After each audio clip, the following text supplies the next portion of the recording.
මහා සතිපට්ඨාන සූත්‍ර දේශනාවේ පළවෙනි භාවනාව විදිහට අපිට හම්බ වෙන්නේ කොටස් 4ක ආනාපාන සතියක්, පියවර 4ක ආනාපාන සතිය. මේකේ බුදුරණන්සේ දේශනා කරනවා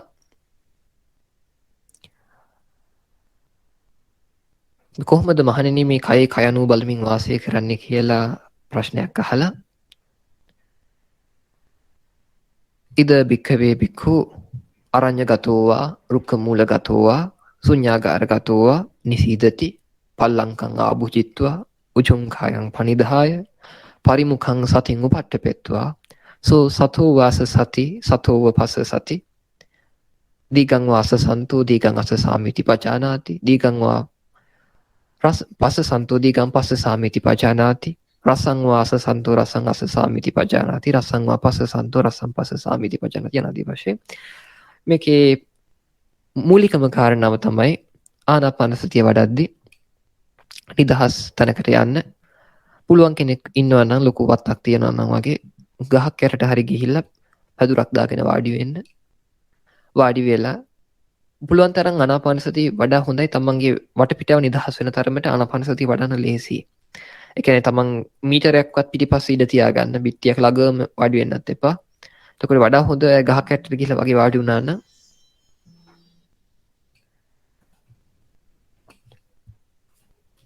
ගහක් යටට වගේ ගිහිල්ලා වාඩි වෙන්න පුළුවන් වුණා නම් එතකොට බොහොම පහසුවෙන් භාවනාව යෙදෙන්න පුළුවන්.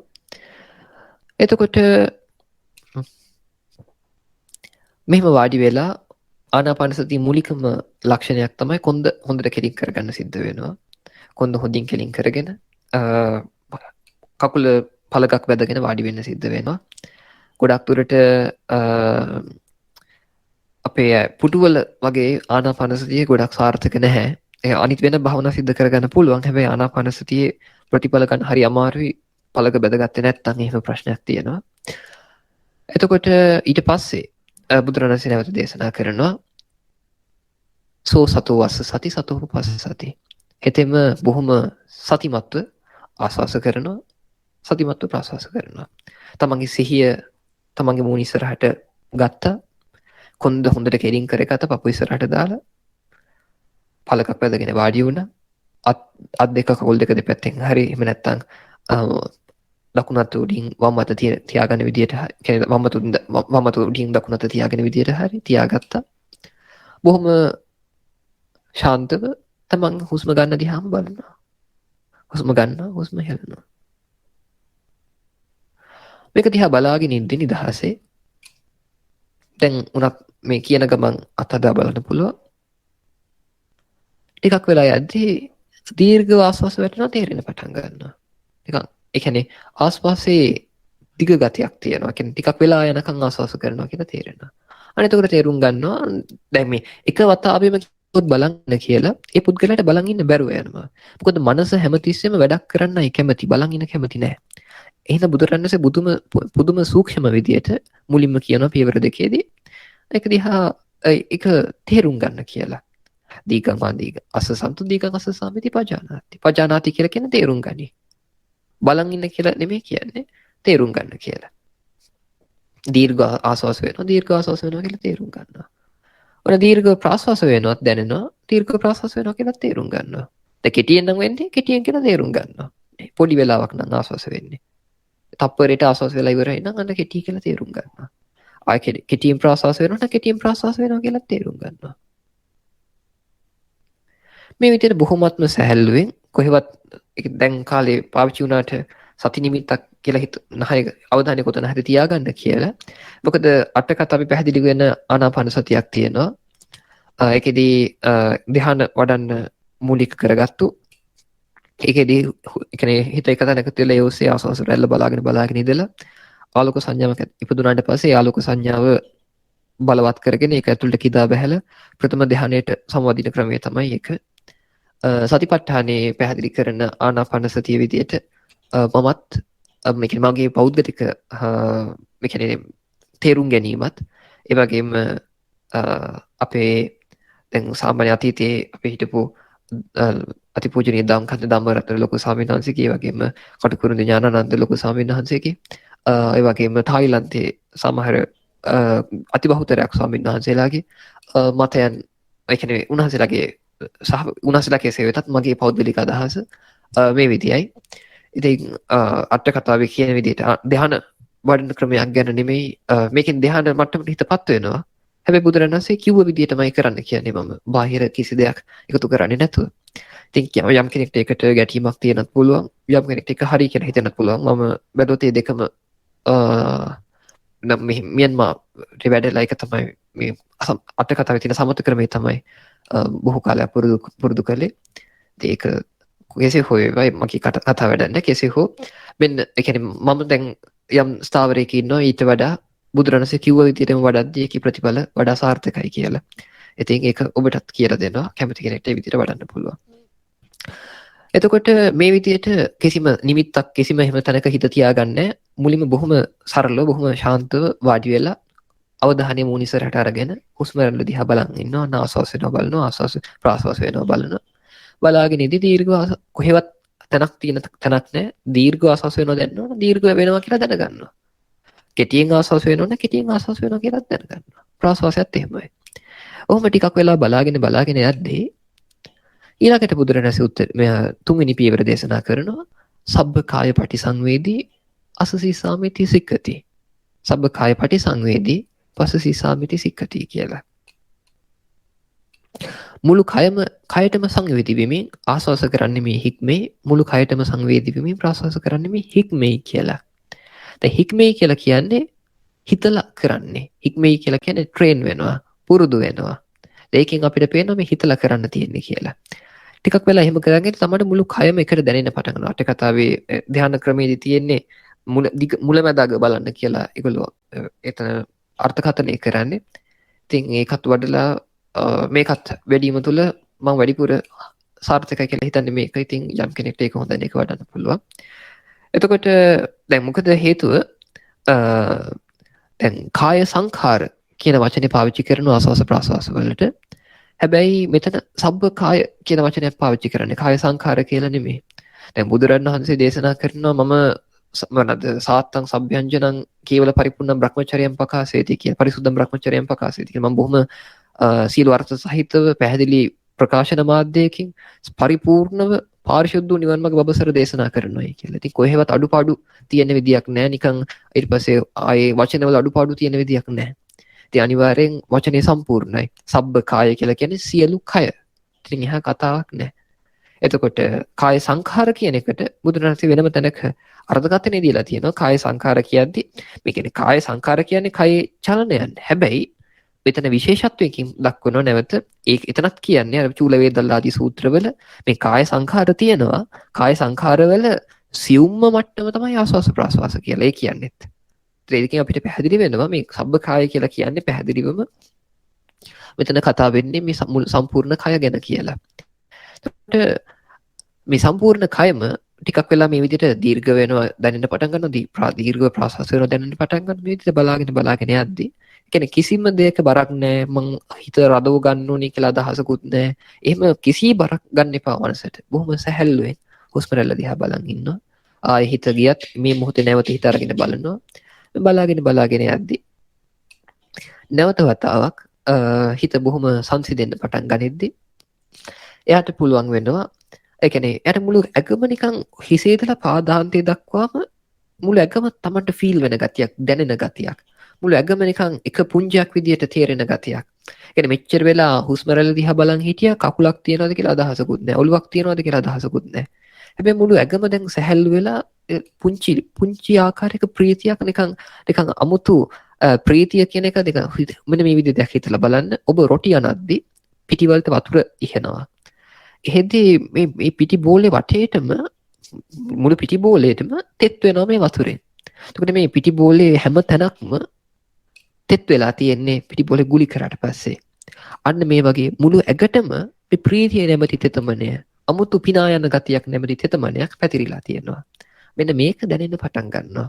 මුළු ඇඟම එකට ෆීල් වෙන්න ගන්නවා. මුළු ඇඟම එකට කියන්නේ එක පුංජියක් විදිහට තේරෙන්න පටන් ගන්නවා. හිසේ ඉඳලා පාදාන්තය දක්වාම. දිගට බලාගෙන යද්දී. ටිකක් වෙලා හොඳට කරන් යන්න දිග කෙටි බලා යද්දී යම් අවස්ථාවක් එනවා මුනින් පුංචි ගියක් හැමෙන මුළු ඇඟම තේරෙනවා කියලා. ලාවට තේරෙනවා කියලා තේරිච්ච ගමම්ම අර දිග කෙටි බලන එක කෙලි මත ඇරියා මේකට මාරු වුණා. මේකට මාරු වෙලා මොකද කරන්නේ? දීර්ඝව ආස්වාස වෙන බවද. ඒ කියන්නේ ඊට පස්සේ මොකද බුදුරජාණන් දේශනා කරන්නේ? සබ්බ කාය පටිසංවේදී අසසී සාමිති සික්කති. මුළු කයටම සංවේදී වෙමින් ආස්වාස කරන්නේ මේ හික්මෙන්න කියලා කියනවා. මුළු දැන් ආස්වාස කරද්දී හිසේ ඉඳලා පාදාන්තෙම හොඳට තේරුම් ගන්නවා. ඒ කියන්නේ මේ කියන්නේ මෙහෙම කතාවක් නෙමෙයි. දැන් හුස්ම රැල්ල ඇඟ ඇතුළටම කිදා බහින එහෙම කතාවක් නෙමෙයි කියන්නේ. මේ කියන්නේ කොටින්ම ආස්වාස කරද්දී මුළු ඇඟම හොඳට තේරුම් ගනිමින් ආස්වාස කරනවා. මම දැන් කිව්වේ මුළු ඇඟටම තෙතමනයක් වගේ ප්‍රීතියක් පැතිරිලා ගිහිලා තියෙනවා කියලා. මුළු ඇඟම ෆීල් වෙනවා කියලා. ආස්වාස කරද්දී මුළු ඇඟම ෆීල් කරගන්නවා. මුළු ඇඟම එක්ස්පීරියන්ස් කරනවා, අත්දකින්නවා. ළඟට ප්‍රාසවාස කරද්දිත් මුළු ඇඟම අත්දකින්නවා. කියන්නේ මේ ඇඟ අතේ පැතිරලා තියෙන ප්‍රීතිමත් ස්වභාවය අත්දකින්නවා. ආය ආස්වාස කරද්දිත් අත්දකින්නවා, ප්‍රාසවාස කරද්දිත් අත්දකින්නවා. මෙන්න මේ විදිහට කරන්න මෙන්න මේ ප්‍රීතිමත් බව පොඩ වැඩි වෙන පටන් ගන්නවා හිතේ තියෙන. මුළු ඇඟටම පැතිරලා තියෙන මේ ප්‍රීතිමත් ස්වභාවය. මේක ටිකක් වෙලා කරන් යද්දි මේ ආස්වාස ප්‍රාස්වාස සංසිඳන ගතියක්, නිකන් කෙටි වෙන ගතියක්, සැහැල්ලු වෙන ගතියක් තමයි ලාවට තේරෙන්න පටන් ගන්නවා. මෙහෙම තේරෙන්න පටන් ගත්තු ගමන් තුන්වෙනි පියවරත් නවත්තලා හතරවෙනි පියවරට මාරු වෙනවා. මොකද හතරවෙනි පියවර පස්සම්බයං කාය සංඛාරං අසසීසාමිති සික්ඛති පස්සම්බයං කාය සංඛාරං පස්සසීසාමිති සික්ඛති. මේ කාය සංඛාර කියන්නේ විශේෂයෙන්ම කාය සංඛාර වෙන්නේ මේ ආස්වාස ප්‍රාස්වාස. ආස්වාස ප්‍රාස්වාසය සංසිඳුවමින් ආස්වාස කරන්නේ මේ හික්මේ කියනවා. ආස්වාස ප්‍රාස්වාස සංසිඳුවමින් ප්‍රාස්වාස කරන්නේ මේ හික්මේ කියනවා. පොඩ්ඩ දැන් අර විදියට ප්‍රීතිය හොදින් විදිමින් ආස්වාස කරද්දී ඒ කියන්නේ මෙන්න ප්‍රීතියකට අවධානය දෙන්න කියලා නෙමෙයි කියන්නේ මුළු ඇඟටම පැතිරිච්ච ගතිය. මුළු ඇඟම එක්ස්පීරියන්ස් වෙන ගතිය. කියන්නේ ආස්වාසය තුළ මුළු ඇඟම එක්ස්පීරියන්ස් කරනවා. ප්‍රාස්වාසය තුළත් මුළු ඇඟම දැන ගන්නවා. මෙන්න මේ විදියට කරගෙන යද්දී හුස්ම රැල්ල සංසිඳෙන්න පටන් ගන්නවා. සංසිඳෙන්න පටන් ගන්නදී පොඩ්ඩක් දැනුණු ගමන් ඒක අර කත ඇරිය හතරවෙනි පියවරට ආවා. එතකොට දැන් හිතලා කරන්න තියෙන්නේ ඊට පස්සේ ආ හුස්ම හොඳට කෙටි කරවමින් සංසිඳුවමින් සියුම් කරමින් හොඳට ආස්වාස කියන්නේ සියුම් කරවමින් ආස්වාස කරනවා. ඊළඟට හුස්ම සියුම් කරවමින් ප්‍රාස්වාස කරනවා. මුළු ඇඟම සංසිඳෙන්න පටන් ගන්නවා. එතකොට සම්පූර්ණ මහා ප්‍රීතියක් ඒ කියන්නේ යම් ආකාරයක ප්‍රීතියක් දැනෙන පටන් ගන්න. මේක දිගට හුස්ම රැල්ල ආස්වාසයත් සංසිඳුවමින් ආස්වාස කරනවා, ප්‍රාස්වාසයත් සංසිඳුවමින් ප්‍රාස්වාස කරනවා. මේ විදිහට දිගට කරන් යද්දී එයාට ප්‍රථම ධ්‍යාන මට්ටමට දක්වා පත් වෙන්න පුළුවන් වෙනවා. ඉතින් ඒකේ මොනවාද යම් කෙනෙක්ට අට කතාවේ කියන ආලෝකය අසුරු කරගෙන කරන ධ්‍යාන ක්‍රමයේ කරලා ඇති කරගත්තන යම් කෙනෙක් ඉතින් අත්දැකීමෙන් මම කියන්නේ ඊට ඒ කියන්නේ ඒ ආලෝකය අසුරු කරගෙන ගන්න ඒ ආනාපාන සති ධ්‍යානයට වඩා යම් ඒ කියන්නේ ඒ ධ්‍යානයට හා සමානයි මේකේ ඇති වෙන ඇති ටිකක් වෙලා කරන් යද්දී ඇති වෙන සමාධියත් පුංචි වෙනසක් තියෙනවා මේ දෙකේ. වෙනස තමයි අර අට කතාවේ ආලෝකය අසුරු කරන් යන ඒ ධ්‍යානය තුල එතන කියන්නේ පොඩි ඒ ආලෝකයේ හිර වෙච්ච ගතියක්, බැඳුණු ගතියක්, ඒකට සම්පූර්ණ වංජනා වෙච්ච ගතියක් තියෙනවා. ඒ වගේම ඒ ආලෝකය අසුරු කරගෙන පළවෙනි ධ්‍යාන සමවැදීම තුල දැනෙන ප්‍රීතිය කියන ස්වභාවයෙන් ඇඟටම දැනෙන ප්‍රීතියක් නෙමෙයි ඒකේ තියෙන්නේ. ඒ කියන්නේ යම් ආකාරයක ඒ කියන්නේ මේ ආලෝකය තුල දකින්න පුළුවන් බොහොම සරල දෙයක්. ඒ කියන්නේ ලෝහෙම අර මුළු ඇඟටම පැතිරුණු නිකන් මහා ප්‍රීතියක් ඒක ඉස්මතු වෙන්නේ නැහැ. හැබැයි මේ ක්‍රමයේදී දැන් මම පැහැදිලි කරපු ක්‍රමයේදී පැහැදිලි ප්‍රීතියක් අත්දකින්න පුළුවන් වෙනවා මුළු ඇඟටම පැතිරුණු විදිහේ.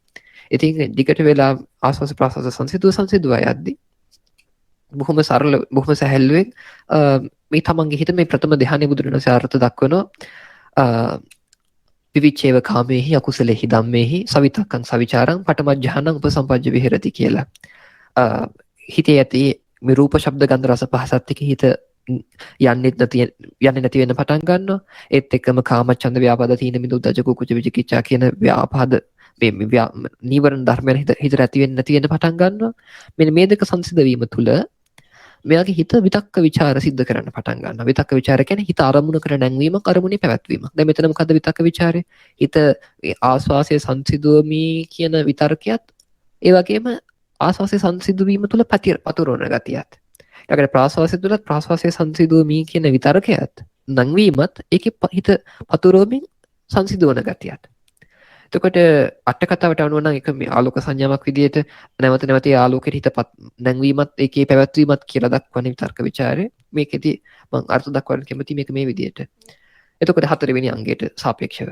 ඒතර මේ විදිහට මේක දිගට කරගෙන යන්නේ මොකද සූත්‍ර පිටකේ කිසිම තැනක ආනාපාන සතිය ආලෝක සංඥා තියෙනවා එහෙම කතා කිසි එකක් නැහැ. නිමිත්තක් ගැනවත් කිසිම තැනක සඳහන් නැහැ ආනාපාන සතිය ගැන විස්තර කරද්දී.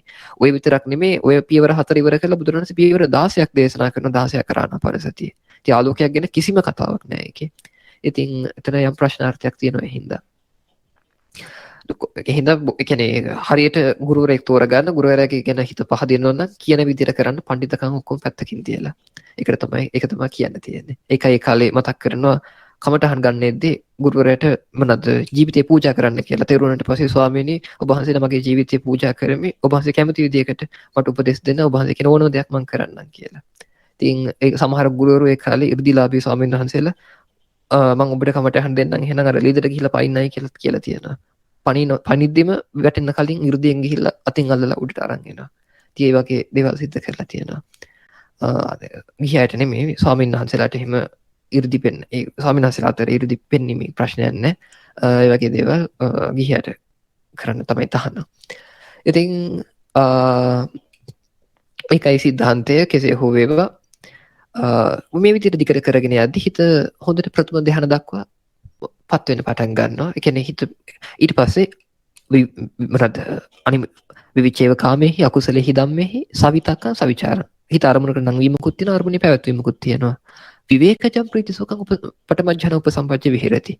මෙන්න මේ විතර අරමුණ නංවද්දී පවත්වද්දී මේ විවේකයෙන්ම හිතට විවේකයක් දීලම එහෙම නැත්නම් මේ කාමච්ඡන්ද ව්‍යාපාද ආදී මේ ඇති නොවන හින්දම හිතට අරමුණු ගලාගෙන නොවන හින්දම ඇති වෙච්ච 아무තු විවේකයෙන් උපන් ප්‍රීතියක් පිනායන ගතියක් මුළු ඇඟටම පැතිරිලා තියෙනවා. නිකන් අර මොනවාද ඒක හොඳම උදාහරණ කියන්න පුළුවන් රොටිය ගුලි කරද්දී වටේට වතුර පැතිරිලා තියෙනවා වගේ තෙතමනයක් දැනෙන්නේ.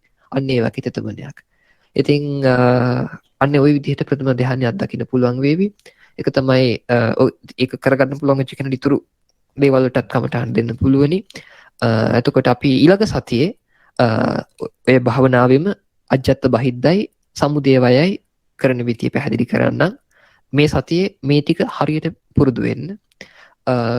ඒත් එක්ක විශේෂ මතක් කිරීමක් තියෙනවා මේ භාවනාවේදී. ඒ තමයි අවසානයේ බුදුරජාණන්සේ මතක් කරනවා පුංචි ඉගයක් දෙනවා කොහොමද මේ භාවනාව සිද්ධ කරන්න ඕනි කියලා.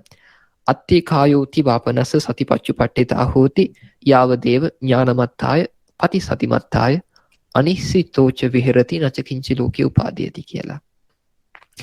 තේරුම තමයි